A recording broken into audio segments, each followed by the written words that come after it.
Guilty on all counts. We are tracking breaking developments as former President Donald Trump is convicted of 34 criminal counts in his historic hush money trial. A New York jury announcing the verdict just hours ago.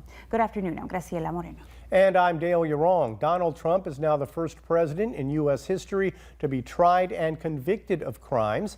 Action News anchor Vanessa Vasconcelos joins us from the live desk with the impact of the jury's decision as well as reaction from across the country. Vanessa. Dale, Graciela, certainly mixed reactions to this historic verdict today. A crowd outside the New York courtroom cheered as the news reached the street. The jury deliberating for just 10 hours before the judge delivered their verdict. Now, here's a look at the graphic showing those 34 guilty counts coming, and they are all for falsifying business records connected to hush money payments to adult film actress Stormy Daniels. Trump's former attorney Michael Cohen made those payments to Daniels just before the 2016 presidential election. When Trump reimbursed Cohen, he disguised it as a legal expense to hide the damaging information from voters.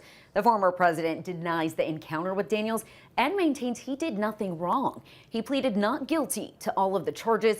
Now, here's his reaction to the verdict just minutes after it was read out loud in the courtroom. This was a disgrace. This was a rigged trial by a conflicted judge who was corrupt. The real verdict is going to be November 5th by the people, and they know what happened here, and everybody knows what happened here. We want to show you sketches from the courtroom today where cameras were not allowed. Journalists in the room reported Trump did not move but appeared to sigh as jurors left the room.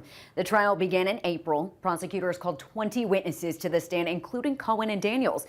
The defense called for just 2, and the former president declined to testify in his own defense. The judge has set a sentencing date of July 11th. There, his attorney can file for an appeal that would put the sentencing on hold. Now that Trump is a convicted felon, there are questions about how it'll impact the 2024 presidential election. Now, he can run for president. He can vote, but an analysis by 538 shows he may experience a small but temporary drop in the polls, but it's really too early to tell. At the live desk, Vanessa Vasconcelos, ABC 30, Action News. Vanessa, thanks, and we'll have continuing coverage on the historic Trump guilty verdicts. That includes reaction from local Republicans and Democrats coming up on Action News Live at 5.